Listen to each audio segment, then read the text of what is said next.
खाने काबा पर तारीखी हमला, एक नाकाबिले यकीन और हौलनाक वाक़या। खाने काबा पर ऐसा हमला जो तारीख में पहले कभी ना हुआ। मस्जिदुल हराम में अचानक फायरिंग, लाशों के ढेर और एक शख्स का दावा कि वो इमाम मेहदी है। आखिर ये साजिश किसने रची? सऊदी हुकूमत बेबस क्यों हो गई? और 2 हफ्तों बाद ऐसा क्या हुआ कि सब कुछ बदल गया? जानिए आज की वीडियो में। बिस्मिल्लाहिर्रहमानिर्रहीम। अस्सलामु अलैकुम रहमतुल्लाहि व बरकातुहू। नाज़रीन, 20 नवंबर 1979 की सुबह जब दुनिया भर से आए लाखों मुसलमान बैतुल्लाह का तवाफ कर रहे थे और फजर की नमाज की अदायगी में मसरूफ थे, तभी अचानक हरम शरीफ के स्पीकर से एक गैर मुतवक्के ऐलान गूंजा, ऐ मुसलमानों, क़यामत बर्पा हो चुकी है और इमाम मेहदी का ज़हूर हो चुका है। ये अल्फाज सुनकर वहां मौजूद नमाजी हैरान परेशान रह गए। किसी को समझ नहीं आ रहा था कि यह ऐलान किसने किया है और इसका मकसद क्या है। लोग अभी संभलने की कोशिश ही कर रहे थे कि अचानक चारों तरफ से शदीद फायरिंग की आवाजें गूंजने लगी। ये फायरिंग किसी मामूली वाक़े का हिस्सा नहीं थी, बल्कि एक बहुत बड़ी साजिश का आगाज था। उस खाने काबा के सहन में तकरीबन 1 लाख से ज्यादा अकीदतमंद मौजूद थे, जो दुनिया के मुख्तलिफ खित्तों से हज और उम्र की सादत के लिए आए थे। मगर इन मुकद्दस लम्हात में जब लोग अल्लाह के हुजूर झुके हुए थे, अचानक एक मुसल्लह गिरोह ने खाने काबा पर यलगार कर दी।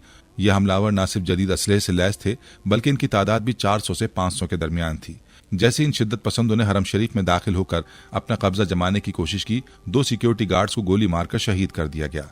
उस अचानक हमले से ज़ायरीन में खौफ हिरास फैल गया और हर तरफ अफरा तफरी का आलम पैदा हो गया। हमलावरों ने फौरन तवाफ़े काबा रुकवा दिया और नमाजियों को जबरदस्ती जमीन पर बैठने पर मजबूर कर दिया। जो भी उनके खिलाफ आवाज बुलंद करने की हिम्मत करता, उसे फौरी तौर पर निशाना बनाया जाता। इस गैर मुतवक्के सूरत हाल के बायस लोग खौफ के मारे अपनी जगहों पर साकित हो गए और पूरे हरम शरीफ में एक दहशतनाक खामोशी छा गई, जिसे सिर्फ हमलावरों की फायरिंग की गूंज तोड़ रही थी। ये वाक़या न सिर्फ इस्लामी तारीख बल्कि आलमी तारीख के भी उन चंद सानिहात में शामिल है जब खाने काबा जैसे मुकद्दस मकाम में इबादत मुअत्तल हुई और हजारों मुसलमान अपनी जानों के तहफ़्फ़ुज़ के लिए बेबसी की तस्वीर बने बैठे रहे। लेकिन ये हमलावर कौन थे? इनका असल मकसद क्या था? ये साजिश क्यों और किसकी ईमा पर रची गई थी? हरम शरीफ पर कब्जा कितने दिनों तक जारी रहा और आखिरकार किस तरह इन बागियों को काबे से निकालकर मुकद्दस मकाम को आज़ाद करवाया गया? ये तमाम तफसीलात जानने के लिए आज की वीडियो को आखिर तक देखें, ताकि इस लर्ज़ाखेज़ और नाकाबिले यकीन तारीखी सानहे के तमाम पहलुओं को समझा जा सके। नाज़रीन, ये 20 नवंबर 1979 की एक आम सुबह थी जब हजारों मुसलमान खाने काबा के सहन में जमा थे और फजर की नमाज की अदायगी की जा रही थी। उस वक्त शेख मोहम्मद अल सबील, जो कि उस दौर के इमाम काबा थे, बैतुल्लाह के ऐन सामने खड़े होकर नमाज की इमामत कर रहे थे। उनके पीछे अकीदतमंदों की लंबी कतारें थीं और पूरा हरम अल्लाह की इबादत में मशगूल नजर आ रहा था। किसी को अंदाजा नहीं था कि यहाँ चंद लम्हों बाद एक ऐसा सानहा रूनुमा होने वाला है जो तारीख के सफ़हात पर हमेशा के लिए दर्ज हो जाएगा। नमाज खत्म होने के बाद इमाम साहब ने हस्ब मामूल माइक्रोफोन के जरिए दुआएं पढ़नी शुरू कर दी। ज़ायरीन भी हाथ उठाए पूरे खुशू खुजू के साथ आमीन कह रहे थे। उसी दौरान इमाम साहब की नज़र मस्जिदुल हराम के सहन में पिछली सफ़ों से आगे बढ़ते कुछ अफराद पर पड़ी, जो अपने कांधों पर एक ताबूत उठाए हुए थे। इस मंजर में कोई गैर मामूली बात महसूस नहीं हो रही थी, क्योंकि हज के अय्याम खत्म होने के बाद भी मक्का में हजारों ज़ायरीन मौजूद थे और आमतौर पर मस्जिदुल हराम में वफात पाने वाले अफराद की नमाज जनाजा इमाम काबा की इमामत में अदा की जाती थी। चुनांचे ये कोई गैर रिवायती अमल नहीं लग रहा था और बेशतर नमाजियों ने भी इस पर ज्यादा तवज्जो नहीं दी। लेकिन करीब से देखने पर कुछ अजीब सा महसूस होने लगा। ताबूत उठाने वाले अफराद के चेहरों पर एक गैर मामूली संजीदगी और पुरअसरारियत थी। उनके हुलिये आम जनाजा लाने वालों से मुख्तलिफ थे और उनकी हरकत मशकूक मालूम हो रही थीं। जैसे ही वो ताबूत लेकर मस्जिदुल हराम के मरकजी हिस्से की तरफ पहुंचे, अचानक एक ऐसा मंजर सामने आया जिसने पूरे हरम को लर्जा कर रख दिया। अचानक नमाजियों के दरमियान से एक शख्स जो मैले कुचैले कपड़ों में मलबूस था और जिसकी दाढ़ी बिखरी हुई थी, आगे बढ़ा और एक जर्री और मुस्तैल अंदाज में चलता हुआ सीधा इमाम काबा की जानिब आया और बगैर किसी तवक्कुफ के उन्हें शदीद धक्का देकर माइक्रोफोन छीन लिया। मस्जिदुल हराम में मौजूद तमाम नमाजी ये मंजर देखकर हैरान और परेशान रह गए, क्योंकि खाने काबा जैसे मुकद्दस मकाम में इस तरह की हरकत का तस्वुर भी महाल था। उस शख्स ने निहायत बुलंद आवाज में जोश जज्बे से भरपूर लहजे में माइक्रोफोन पर ऐलान किया, मुसलमानों, इमाम मेहदी का ज़हूर हो चुका है, अल्लाहु अकबर। ये अल्फाज सुनते ही अचानक पूरे हरम में एक खौफनाक हलचल मच गई। जिन अफराद ने ऐलान सुना वो पहले तो हैरान रह गए, मगर जैसे उस शख्स के साथियों ने अपने ताबूत के अंदर छुपाए गए जदीद हथियार निकालने शुरू किए, हरम में खौफ और हिरास की फजा छा गई। उन बागियों ने कलाशिनकोफें और दीगर हथियार उठाकर लहराना शुरू कर दी और पूरे जोश के साथ नारे लगाने लगे, मेहदी आ चुके हैं, इमाम मेहदी का ज़हूर हो चुका है। ये नारे पूरे मस्जिदुल हराम में गूंजने लगे और इबादत में मसरूफ ज़ायरीन अचानक गैर यकीनी और खौफ में मुब्तला हो गए। उनके सामने दुनिया के मुकद्दस तरीन मकाम पर एक गैर मामूली हमला हो चुका था और उन्हें समझ नहीं आ रहा था कि सब कुछ क्यों और किस मकसद के तहत हो रहा था। उस खौफनाक बगावत की क़यादत जहिमान अल अतैबी नामी एक 33 साला शिद्दत पसंद कर रहा था, जो कि सऊदी अरब का ही एक शहरी था। जहिमान ने माइक्रोफोन पर पूरी शिद्दत से ऐलान किया कि ये मोहम्मद बिन अब्दुल्ला अल कहतानी हैं और यही इमाम मेहदी हैं। ये ऐलान न सिर्फ गैर मुतवक्के था बल्कि मस्जिदुल हराम में मौजूद ज़ायरीन के लिए हैरान कुन और नाकाबिले यकीन भी था। जहिमान ने मजीद कहा कि तुम सब पर फर्ज है कि तुम इनके हाथ पर बैत करो और इन्हें इमाम मेहदी तस्लीम करो। दिलचस्प बात यह थी कि जिस शख्स को इमाम मेहदी करार दिया जा रहा था, यानी मोहम्मद बिन अब्दुल्ला अल कहतानी, वो दरअसल खुद जहिमान अल अतैबी का बहनोई था। इस हकीकत ने इस बगावत के पीछे कारफरमा साजिश और धोखादही को मजीद वाज़ेह कर दिया। ये वाक़या सिर्फ एक बगावत नहीं थी बल्कि मस्जिदुल हराम की तारीख में एक ऐसा लम्हा था जिसने पूरी इस्लामी दुनिया को हिलाकर रख दिया। अब सवाल यह था कि हमलावर किस तरह इतने मुनज़्ज़म अंदाज में खाने काबा में दाखिल हुए, इनका असल मकसद क्या था और सऊदी हुकूमत किस तरह इनके खिलाफ कार्रवाई करेगी। ये सब जानने के लिए हमें मजीद तफसील में जाना होगा। जहिमान बिन मोहम्मद बिन सैफ अल अतैबी, जो कि सऊदी अरब के एक मारूफ नजदी बद्दू कबीले से ताल्लुक़ रखता था, एक नहायत मजबूत शिद्दत पसंद नजरियात रखने वाला शख्स था। उसने बरसों तक अपने हम ख्याल साथियों को एक इंतहाई मुनज़्ज़म बगावत के लिए तैयार किया था, जिसका मकसद खाने काबा पर कब्जा करके अपने खुद साख्ता अकायद को मुसलमानों पर मुसल्लत करना था। जब जहिमान और उसके 400 से 500 के करीब मुसल्लह साथियों ने मस्जिदुल हराम पर धावा बोला तो उन्होंने सबसे पहला काम ये किया कि हरम शरीफ के तमाम दाखिली दरवाजे ज़बरदस्ती बंद कर दिए ताकि कोई भी शख्स बाहर ना निकल सके और ना ही किसी को अंदर आने का मौका मिले। इस तरह तकरीबन 1 लाख से जायद ज़ायरीन जो कि अल्लाह की इबादत में मशगूल थे, अचानक यरगमाल बन गए और मस्जिदुल हराम की हर गली, हर महराब, हर गोशे पर उन शिद्दत पसंदों का मुकम्मल कंट्रोल कायम हो चुका था। जो भी मज़ाहमत करने की कोशिश करता उसे फौरन गोली मार दी जाती। उन बागियों ने न सिर्फ खाने काबा के गिर्द होने वाला तवाफ जबरदस्ती रुकवा दिया बल्कि नमाजियों को हुक्म दिया कि वो उनके अहकामात पर अमल करें। ये एक ऐसा खौफनाक लम्हा था जिसे तारीख में सदियों बाद पहली मरतबा देखा जा रहा था। जहिमान ने अपने बहनोई मोहम्मद बिन अब्दुल्ला अल कहतानी को आगे बढ़ाकर ऐलान किया कि ये वही इमाम मेहदी हैं और इनके आने की पेशगोई पूरी हो चुकी है। उसके साथियों ने पूरी मस्जिदुल हराम में अपनी पोजीशनें संभाल ली और हर समत से नारे बुलंद होने लगे, इमाम मेहदी आ चुके हैं, तुम सब पर फर्ज है कि इनके हाथ पर बैत करो। ये इस्लामी तारीख में वो नाजुक लम्हा था जब पहली बार आम मुसलमानों के लिए बैतुल्लाह के दरवाजे बंद कर दिए गए थे। सदियों में यह पहला मौका था कि खाने काबा में इबादत मुकम्मल तौर पर मुअत्तल हो चुकी थीं और ज़ायरीन खौफ व हरास के आलम में अपनी जिंदगी की हिफाजत के लिए बेबसी की तस्वीर बने हुए थे। जैसे ही सऊदी हुकूमत को मस्जिदुल हराम पर हमले की इत्तला मिली, हुक्काम ने फौरन आला फौजी क़यादत को हंगामी इजलास के लिए तलब कर लिया। ये एक ऐसी सूरत हाल थी जिसका सामना सऊदी हुकूमत ने पहले कभी नहीं किया था। लिहाजा पहला कदम यही था कि फौज को फौरी तौर पर तैनात किया जाए और उस बगावत को कुचलने के लिए मौसर कार्रवाई की जाए। लेकिन यह मामला आम अस्करी मुदाखलत जैसा नहीं था, क्योंकि 2 इंतहाई संगीन वजूहात के बाइस फौज को फौरी कार्रवाई में दुश्वारी का सामना था। मस्जिदुल हराम का मुकद्दस तरीन मकाम और उसकी हिफाजत हर मुसलमान की अव्वलीन जिम्मेदारी है। सऊदी हुकूमत के लिए फैसला करना बहुत मुश्किल था कि वहां बराह रास्त फौजी कार्रवाई की जाए, क्योंकि किसी भी तरह के नुकसान का मतलब सिर्फ एक अस्करी नुकसान नहीं बल्कि एक बड़ा मजहबी और बैनुल अक़वामी बहरान बन सकता था। जहिमान और उसके साथियों ने मस्जिदुल हराम में सिर्फ दाखिल होकर कब्जा ही नहीं किया था बल्कि इंतहाई चालाकी से मस्जिद के मीनारों पर अपने बेहतरीन निशानेबाज स्नाइपर्स बिठा दिए थे। उनका मकसद ये था कि जैसे ही कोई भी फौजी हरम शरीफ के करीब आने की कोशिश करे उसे फौरन गोली मार दी जाए। जब सऊदी फौज ने एहतियात के साथ मस्जिदुल हराम के करीब पहुंचने की कोशिश की तो बागियों ने अचानक शदीद फायरिंग शुरू कर दी। चारों तरफ से गोलियों की बौछार होने लगी और कई सऊदी फौजी मौके पर ही मारे गए। ये वाज़ेह हो चुका था कि जहिमान और उसके साथी मुकम्मल तैयारी के साथ आए थे और वो किसी भी कीमत पर खाने काबा पर अपना कब्जा बरकरार रखना चाहते थे। सूरत हाल इस कदर पेचीदा हो चुकी थी कि अगर हुकूमत जल्दबाजी में कोई कदम उठाती तो मस्जिदुल हराम में मौजूद 1 लाख से जायद मासूम ज़ायरीन की जानें खतरे में पड़ सकती थीं। इसलिए सऊदी हुकूमत ने फैसला किया कि किसी भी हमले से पहले इंतहाई मोहतात और मौसर हिकमत अमली तैयार की जाए ताकि कम से कम नुकसान हो और यरगमालियों को बाहिफाजत बाहर निकाला जा सके।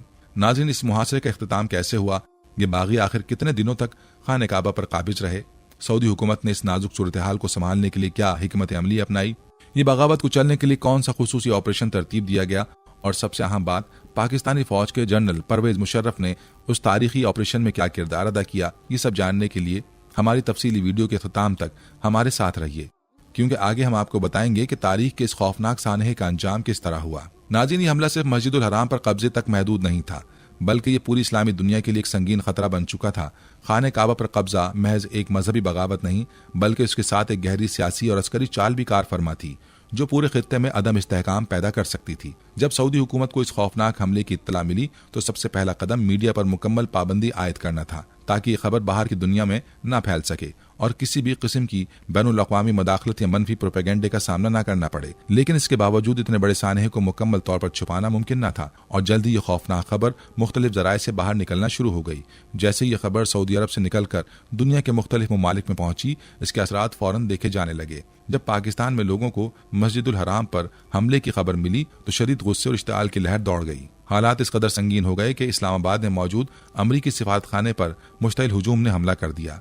यह हमला इसलिए किया गया क्योंकि ईरान की हुकूमत की जानिब से ये प्रोपेगेंडा फैलाया जा रहा था कि मस्जिदुल हराम पर होने वाली ये बगावत दरअसल अमरीकी और सेहूनी साजिश का हिस्सा है। ये वाकया देखते ही देखते पूरी इस्लामी दुनिया में आग की तरह फैल गया। लोग हैरान और गमजदा थे कि आखिर दुनिया के मुकद्दस तरीन मकाम पर ऐसा खौफनाक वाकया कैसे रूनुमा हो सकता है। दूसरी जानिब मस्जिदुल हराम के अंदर बेशुमार उम्रा ज़ायरीन अपनी जान से हाथ धो बैठे थे। बागियों ने मस्जिदुल हराम में अपना मुकम्मल कंट्रोल कायम कर लिया था और किसी को भी अदना सी मज़ाहमत की इजाज़त न थी। जो भी बागियों के खिलाफ आवाज़ उठाने या बाहर निकलने की कोशिश करता उसे फौरन गोली मार दी जाती। यह हमला किसी इत्तफाकी वाक़े या जज्बाती कार्रवाई का नतीजा नहीं था, बल्कि ये एक सोची समझी मुकम्मल तौर पर मुनज़्ज़म और इंतहाई चालाकी से तैयार की गई बगावत थी, जिसकी तैयारी बरसों से जारी थी। बागियों के सरबराह जहीमान बिन मोहम्मद बिन सैफ अल अतैबी के बारे में ये जानना जरूरी है कि वो महज कोई आम शख्स नहीं था। वो न सिर्फ एक इंतहाई ज़ीरक मास्टरमाइंड था, बल्कि उसे सऊदी अरब के फौजी और मजहबी निज़ाम के बारे में अंदरूनी मालूमात हासिल थीं। यही नहीं बल्कि वो माजी में खुद सऊदी फौज का हिस्सा रह चुका था। उस दौरान उसने मस्जिदुल हराम के हर खुफिया दरवाजे, हर जेर ज़मीन गुजरगाह और हर पोशीदा मकाम से मुताल्लिक गहरी मालूमात हासिल कर ली थीं। उसे मालूम था कि मस्जिदुल हराम में कहाँ पर छुपने की बेहतरीन जगह मौजूद हैं और किस तरह वहां पर बगैर किसी को खबर हुए हथियार पहुंचाए जा सकते हैं। जहीमान के पस मंजर को देखें तो उसका वालिद सऊदी शाही खानदान के करीबी अफराद में शुमार होता था। मजीद ये कि जहीमान खुद भी एक वक्त में सऊदी अरब के मुफ्ती आजम का शागिर्द रह चुका था। ताहम वक्त के साथ साथ वो इंतहाई शिद्दत पसंद नजरियात का कायल होता गया और सऊदी हुकूमत का सख्त मुखालिफ बन गया। ये शख्स पहले भी हुकूमत के खिलाफ साजिशों में मुकम्मल रह चुका था। ये शख्स पहले भी हुकूमत के खिलाफ साजिशों में मुलव्विस रह चुका था और मुतादिद बार जेल भी जा चुका था, लेकिन हर बार वो खुद को ज्यादा खतरनाक और ज्यादा मुनज़्ज़म बनाकर बाहर आता था। नाज़रीन, अब अगर बात करें बागियों ने मस्जिदुल हराम में हथियार कैसे पहुंचाए, ये सब एक इंतहाई होशियारी और चालाकी से तैयार किए गए मंसूबे का नतीजा था। उन्होंने हथियारों को ताबूतों में छुपाकर मस्जिदुल हराम के अंदर स्मगल किया। चूंकि मक्का मुकर्रमा में आमतौर पर वफात पा जाने वाले ज़ायरीन की नमाज जनाजा मस्जिदुल हराम में अदा की जाती है, इसलिए किसी को जरा भी शक न हुआ कि इन ताबूतों के अंदर लाशों के बजाय क्लैशिनकोफें, गोलियां, ग्रेनेड और दीगर हथियार छुपे हुए हैं। यह मंसूबा इतने परफेक्ट तरीके से तरतीब दिया गया था कि किसी भी सऊदी इंटेलिजेंस या सिक्योरिटी एजेंसी को पहले से जरा भी खबर न हो सकी। फिर 20 नवंबर 1979 की सुबह उन बागियों ने अपने मंसूबे पर अमल दरामद किया और खाने काबा पर एक गैर मुतवक्के हमला करते हुए मस्जिदुल हराम पर मुकम्मल कब्जा जमा लिया। यह कब्जा मामूली मुद्दत के लिए नहीं था, बल्कि पूरे 2 हफ्तों तक खाने काबा पर बागियों का तसल्लुत कायम रहा। इन 14 दिनों में मस्जिदुल हराम में इबादत मुकम्मल तौर पर मुअत्तल रहीं और ज़ायरीन खौफ व हिरास में मुब्तला रहे। नाज़रीन, ये बागी आखिर चाहते क्या थे? इनका असल मकसद क्या था? तो इनका पहला मकसद मस्जिदुल हराम पर मुकम्मल कब्जा कायम करके एक जाली इमाम मेहदी का ऐलान करना था। वो चाहते थे कि दुनिया भर के मुसलमान उनके नाम नहाद इमाम मेहदी के हाथ पर बैत करें और उसे हकीकी इमाम मेहदी तस्लीम करें। उनकी कोशिश थी कि सऊदी हुकूमत पर दबाव डाला जाए कि वो उनके खुद साख्ता इमाम को कबूल कर ले और उसके खिलाफ कार्रवाई ना करे। अगर ये बगावत मजीद तूल पकड़ती तो पूरे सऊदी अरब में खाना जंगी शुरू हो सकती थी, जो पूरे मशरिक़ वुस्ता को भी अपनी लपेट में ले सकती थी। ये एक सोची समझी बैनुल अक़वामी साजिश थी, जिसका मकसद सिर्फ मस्जिदुल हराम पर कब्जा नहीं, बल्कि सऊदी शाही हुकूमत के खात्मे और पूरे मुस्लिम वर्ल्ड में इंतशार पैदा करना था। सऊदी क़यादत इस मामले पर इंतहाई संजीदगी और मोहतात हिकमत अमली से गौर कर रही थी। हुकूमत के लिए सबसे बड़ा चैलेंज ये था कि मस्जिदुल हराम को कैसे आज़ाद करवाया जाए। सिक्योरिटी फोर्सेस को बस आला क़यादत के ग्रीन सिग्नल्स का इंतजार था। जैसे ही उन्हें हरम शरीफ में कार्रवाई का हुक्म मिला, फौज ने 3 मुख्तलिफ समतों से मस्जिदुल हराम पर हमला किया, लेकिन यहाँ उन्हें एक सख्त चैलेंज का सामना करना पड़ा। बागियों की पोजीशन इंतहाई मजबूत थी। वो मस्जिद के बुलंद मीनारों पर स्नाइपर्स बिठा चुके थे जो हर उस शख्स को गोली मार रहे थे जो मस्जिदुल हराम के अंदर दाखिल होने की कोशिश करता। इस सूरत हाल में सऊदी फौज को शदीद नुकसान उठाना पड़ा। मुतादिद फौजी शहीद हो गए और कई जख्मी हो गए। अब ये जंग मजीद खतरनाक शक्ल इख्तियार कर रही थी। सऊदी हुकूमत के लिए ये मामला मजीद परेशान कुन हो चुका था। नाज़रीन, अब अगर बात करें ये जंग आखिर खत्म कैसे हुई, फौज ने किस खुफिया हिकमत अमली से बागियों को शिकस्त दी, पाकिस्तान के साबिक सदर परवेज मुशर्रफ ने इस ऑपरेशन में क्या किरदार अदा किया, खाने काबा को उन दहशतगर्दों से कैसे आज़ाद कराया गया, ये सब जानने के लिए हमारी मुकम्मल वीडियो के अख्ताम तक हमारे साथ रहिए, क्योंकि हम आगे बताएंगे कि इस खौफनाक हमले का अंजाम क्या हुआ। जब सऊदी हुकूमत ने महसूस किया कि मस्जिदुल हराम पर काबिज बागियों को रवायती अस्करी हिकमत अमली से शिकस्त देना इंतहाई मुश्किल होता जा रहा है, तो उन्होंने एक नई और ज्यादा पेचीदा हिकमत अमली पर गौर शुरू किया। पहले सऊदी फौज ने फैसला किया कि वो हेलीकॉप्टर्स के जरिए मस्जिद के अंदर कमांडोज उतारकर हमला करेंगे। उनका मंसूबा यह था कि हरम के अंदर मौजूद यरगमालियों को कम से कम नुकसान पहुंचाते हुए बागियों का खात्मा कर दिया जाए। लेकिन जैसे ही फौजी हेलीकॉप्टर्स खाना काबा के ऊपर पहुंचे, बागियों ने फौरन उन पर जबरदस्त फायरिंग शुरू कर दी। उन्होंने हवा में ही गोलियां बरसाकर कई फौजियों को मार गिराया। यह हमला इस कदर शदीद था कि फौज को पीछे हटने पर मजबूर होना पड़ा और यह ऑपरेशन मुकम्मल तौर पर नाकाम हो गया। ये वो लम्हा था जब सऊदी हुकाम को अंदाजा हुआ कि अगर हमला बराह रास्त सामने से किया गया तो उसमें बेशुमार इंसानी जानों का नुकसान हो सकता है। चुनाचे एक नई और ज्यादा चालाकी से तैयार की गई हिकमत अमली वज़ा की गई। ये वो वक्त था जब किसी ज़हीन शख्स के दिमाग में बिन लादेन ग्रुप का नाम आया। ये ग्रुप उस जमाने में दुनिया की सबसे बड़ी तामीराती कंपनियों में से एक था, जो मस्जिदुल हराम की तौसी और तामीर और मरम्मत के कामों में मसरूफ था। यही वजह थी कि उसके पास मस्जिदुल हराम के इंतहाई खुफिया, पेचीदा और गैर मारूफ रास्तों के मुकम्मल नक्शे मौजूद थे। यहाँ पर यह जानना जरूरी है कि उसामा बिन लादेन के बड़े भाई सालिम बिन लादेन उस वक्त बिन लादेन ग्रुप के सरबराह थे। जैसी हुकूमत को मालूम हुआ कि बिन लादेन ग्रुप के पास मस्जिदुल हराम के अंदरूनी खुफिया रास्तों की मुकम्मल तफसीलात मौजूद हैं, तो फौरी तौर पर उनसे राब्ता किया गया। सालिम बिन लादेन ने सऊदी फौज और हुकाम को तमाम खुफिया सुरंगों, जेर जमीन रास्तों और पोशीदा दरवाजों के बारे में तफसीली मालूमात फराहम की, जो मस्जिदुल हराम के मुख्तलिफ हिस्सों को आपस में जोड़ते थे। अब हुकूमत के पास एक नया, ज्यादा मौसर, निस्बतन कम खतरनाक हमले का मंसूबा था। उसी दौरान मस्जिदुल हराम के अंदर काबिज बागी अपने लाउड स्पीकर्स के जरिए मुसलसल तकारीर कर रहे थे, जिनमें वो अपने नजरियात का प्रचार कर रहे थे और अवाम से अपनी हिमायत में खड़े होने का मुतालबा कर रहे थे। उन्होंने सऊदी हुकूमत के सामने कई सख्त शराइत पेश की, जो कि दरहकीकत मुकम्मल बगावत और सियासी तब्दीली का मुतालबा था। बागियों के अहम मुतालबात थे कि सऊदी अरब तमाम मगरबी ममालिक से अपने ताल्लुकात को मुकम्मल तौर पर ख़त्म करे, सऊदी हुकूमत को बरतरफ करके एक नया निज़ाम नाफिज किया जाए जो उनके नज़रियात पर मबनी हो। अमेरिका को तेल की फरोख्त फौरी तौर पर बंद कर दी जाए ताकि वो सऊदी दौलत पर इन्हिसार न कर सके। सऊदी अरब में मुकीम तमाम गैर मुल्कियों को फौरी तौर पर मुल्क बदर किया जाए। ये मुतालबात सऊदी हुकूमत के लिए नाकाबिले कबूल थे। उस वक्त सऊदी अरब मगरबी दुनिया के साथ करीबी ताल्लुकात रखता था और तेल की बरामदात उसकी मईशत की बुनियाद थी। अगर हुकूमत उन बागियों की शराइत मान लेती तो पूरे खित्ते में सियासी बहरान और इक्तिसादी तबाही आ सकती थी। चुनाचे सऊदी हुक्काम ने बागियों के साथ मजीद बातचीत को गैर मौसर करार देते हुए एक फैसलाकुन फौजी ऑपरेशन का हुक्म दे दिया। नाज़रीन, अब वक्त आ गया था कि बागियों के खिलाफ हतमी और फैसलाकुन कार्रवाई की जाए। ऑपरेशन के चौथे दिन सऊदी स्पेशल फोर्सेस ने मस्जिदुल हराम की दीवारों में शगाफ पैदा करके अंदर दाखिल होना शुरू कर दिया।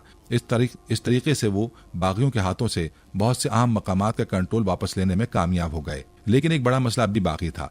बागियों ने हजारों यरगमालियों को बदस्तूर काबू में रखा हुआ था और अगर फौज ने जरा भी जल्दबाजी की तो वो उन्हें जिंदा इंसानी ढाल के तौर पर इस्तेमाल कर सकते थे। इसलिए फौज ने आहिस्ता आहिस्ता और इंतहाई चालाकी से पेशकदमी की। वो एक के बाद एक मस्जिद के मुख्तलिफ हिस्सों पर कंट्रोल हासिल करते गए। कई शदीद झड़पों के बाद बागियों में से दर्जनों हलाक कर दिए गए और फौज को थोड़ा थोड़ा करके मस्जिदुल हराम के अंदरूनी इलाकों का कंट्रोल हासिल होने लगा। बागी ये समझ रहे थे कि उनका कब्जा बेइंतहा ताकतवर और नाकाबिले तस्खीर है, लेकिन फिर एक ऐसा वाक़या पेश आया जिसने उनके हौसले मुकम्मल तौर पर पस्त कर दिए। मस्जिदुल हराम के अंदर जारी घुमसान की लड़ाई के दौरान एक गोली सीधे उस शख्स के सर में जा लगी जिसे बागी इमाम मेहदी करार दे रहे थे। ये शख्स मोहम्मद बिन अब्दुल्ला अल कहतानी था, जिसे जहमान अल अतैबी ने मेहदी मऊद करार दिया था। जैसे ही इमाम मेहदी कहलाने वाले शख्स की मौत वाक़ हुई, बागियों के हौसले यकदम टूटने लगे। ये सूरत हाल उनके लिए इंतहाई गैर मुतवक्के और शदीद सदमे का बाइस बनी, क्योंकि उनका सारा मंसूबा इसी जाली मेहदी के गिर्द घूम रहा था। अब उनके लिए सबसे बड़ा सवाल ये था कि अगर इमाम मेहदी ही हलाक हो गया तो अब दुनिया में कौन इनकलाब बर्पा करेगा? उनकी पेशगोइयों का क्या होगा? वो कैसे अपने पैरोकारों को कायल करेंगे कि उनकी बगावत सच पर मबनी थी? जहमान ने अपनी पूरी कोशिश की कि इमाम मेहदी की मौत की खबर को छुपाया जाए ताकि बागी हिम्मत न हारे, लेकिन हकीकत ज्यादा देर तक छुपी न रह सकी। सऊदी फोर्सेज ने मोहम्मद बिन अब्दुल्ला कहतानी की लाश को अपने कब्जे में ले लिया और उसका चेहरा बिल्कुल महफूज था, जिससे ये साबित हो गया कि वो वाकई हलाक हो चुका है।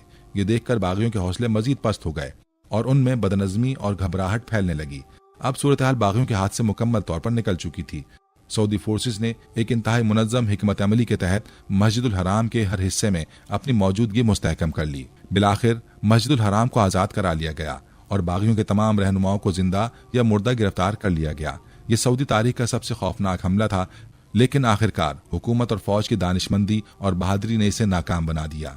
यह हमला दुनिया के लिए एक सबक बन गया कि खाने काबा पर कब्जा जमाना किसी के बस की बात नहीं और अल्लाह हमेशा अपने मुकद्दस घर की हिफाजत फरमाता है। नाज़रीन, ये वो वक्त था जब सऊदी हुकूमत, फौजी हिकमत अमली के माहिरीन और इंटेलिजेंस इदारे इंतहाई संजीदगी से इस सवाल पर गौर कर रहे थे कि मस्जिदुल हराम को बागियों से कैसे वापस हासिल किया जाए। मुसलसल कई दिन गुजर चुके थे और हर गुजरते लम्हे के साथ सूरत हाल मजीद पेचीदा होती जा रही थी। बागी मुसलसल मज़ाहमत कर रहे थे और चूंकि उनके कब्जे में खाने काबा जैसी मुकद्दस जगह थी, इसलिए सऊदी हुकूमत के पास रिवायती जंगी हिकमत अमली इख्तियार करने की ज्यादा गुंजाइश नहीं थी। कोई भी ऐसा कदम जो हरम शरीफ के तकद्दुस को नुकसान पहुंचा सकता नाकाबिल कबूल था। यही वजह थी कि एक इंतहाई गैर मामूली मंसूबा पेश किया गया, मस्जिदुल हराम के जेर जमीन सुरंगों में पानी छोड़कर उसमें बिजली दौड़ा दी जाए ताकि बागी या तो बेहोश हो जाएं या हथियार डालने पर मजबूर हो जाएं। दिलचस्प बात यह कि आज भी पाकिस्तान में कई लोग ये समझते हैं कि सऊदी हुकूमत ने इस मंसूबे पर अमल किया था और मस्जिदुल हराम की बाजियाबी में इसी हिकमत अमली ने कलीदी किरदार अदा किया। लेकिन तारीखी शवाहिद के मुताबिक ये मंसूबा सिर्फ एक तजवीज़ तक महदूद रहा और उसे कभी भी अमली तौर पर लागू नहीं किया गया। इसकी बुनियादी वजूहात ये थीं, मक्का में इतना ज्यादा पानी मौजूद ही नहीं था कि वो दुनिया की सबसे बड़ी और वसी मस्जिद के पूरे अहाते को पानी से भर सके। बागियों के साथ हजारों बेगुनाह यरगमाली भी मौजूद थे। अगर पानी में बिजली दौड़ जाती तो बेशुमार मासूम जानें भी ज़ाया हो सकती थीं। इस मौके पर सऊदी इंटेलिजेंस चीफ शहजादा तुर्की अल फैसल ने इस तजवीज़ को मुस्तरद करते हुए कहा था, अगर हम खाने काबा को पानी से भरने का फैसला करें तो बहिरा अहमर का पूरा पानी भी नाकाफी होगा। ये वाज़ेह था कि यह तरीका अमली तौर पर मुमकिन नहीं था।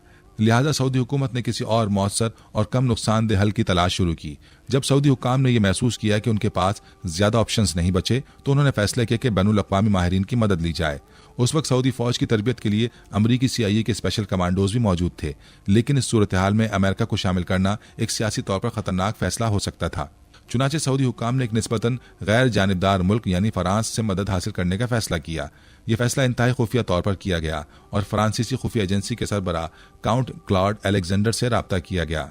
उन्होंने एक अनोखा और जदीद हल पेश किया, खाने काबा के अंदर जहरीली गैस छोड़ दी जाए ताकि बागी बेहोश हो जाएं और सिक्योरिटी फोर्सेस उन्हें बआसानी गिरफ्तार कर सकें। यह मंसूबा सऊदी हुकूमत को माकूल लगा और फ्रांस की स्पेशल फोर्स GIGN के 3 माहिर कमांडोज को फौरी तौर पर सऊदी अरब भेजा गया। लेकिन जैसे ही फ्रांसीसी कमांडोज सऊदी अरब पहुंचे, एक बहुत बड़ा मसला सामने आया। सऊदी कानून के मुताबिक गैर मुस्लिमों का मक्का में दाखिला सख्ती से ममनू था। अब मसला यह था कि अगर फ्रांसीसी कमांडोज मस्जिदुल हराम में दाखिल ना हो सकते तो वो ऑपरेशन कैसे कर सकते थे। चुनाचे एक हैरानकुन फैसला किया गया। फ्रांसीसी स्पेशल फोर्सेस के उन 3 माहिरीन को बाज़ाब्ता तौर पर कलमा पढ़वाया गया और उन्हें मुशर्रफ बा इस्लाम कर दिया गया। उसके बाद वो मक्का रवाना हो गए और उन्होंने सऊदी स्पेशल फोर्सेस के साथ मिलकर ऑपरेशन की हतमी मंसूबाबंदी शुरू कर दी। जैसे ही ऑपरेशन का आगाज हुआ, फ्रांसीसी माहिरीन ने मखसूस रास्तों के जरिए खाने काबा के अंदर जहरीली गैस छोड़ दी। लेकिन यहाँ एक और बड़ी मुश्किल सामने आई। मस्जिदुल हराम का रकबा बहुत वसी था, जिसकी वजह से गैस यकसा तौर पर हर जगह नहीं फैल सकी। मस्जिद के अंदर बड़ी खुली राहदारियां, वसी दालान, तहखाने मौजूद थे, जिसकी वजह से गैस का असर कम हो गया। ये देखकर सऊदी फौज ने एक दूसरा मंसूबा भी साथ ही शुरू किया। फौजी दस्ते गैस मास्क पहनकर मस्जिद के मुख्तलिफ हिस्सों में दाखिल हुए। मस्जिद की दीवारों में कई जगहों पर छोटे सुराख किए गए। उन सुराखों से दस्ती बम फेंके गए, जिनसे बागियों को शदीद नुकसान पहुंचा। कई बागी उसी दौरान हलाक हो गए, जबकि कुछ ने हथियार डालने में ही आफियत समझी। ये मुहासरा 14 दिन तक जारी रहा। इतने दिनों की मुसलसल लड़ाई, गैस के हमले और फौजी दबाव के बाइस बागियों के हौसले मुकम्मल तौर पर टूट चुके थे। उनके पास खुराक खत्म हो चुकी थी, हथियारों का जखीरा खत्म हो रहा था। सबसे बढ़कर उनका खुद साख्ता इमाम मेहदी मारा जा चुका था। बिलाखिर 4 दिसंबर 1979 को बाकी ईमानदार बागियों ने हथियार डाल दिए। उनमें जहीमान अल अतीबी भी शामिल था। जब सऊदी इंटेलिजेंस चीफ शहजादा तुर्की अल फैसल जहीमान अल अतीबी से अस्पताल में मिलने गए तो उसने उनका हाथ थामकर बेबसी से कहा, शाह खालिद से कहो कि मुझे माफ कर दें, मैं आइंदा ऐसी कोई गलती नहीं करूंगा। लेकिन अब मुआफी के दरवाजे बंद हो चुके थे। कुछ दिनों बाद जहीमान अल अतीबी और उसके 62 साथियों को सरेआम सजाए मौत दे दी गई और यूं उस तारीखी बगावत का खात्मा हुआ।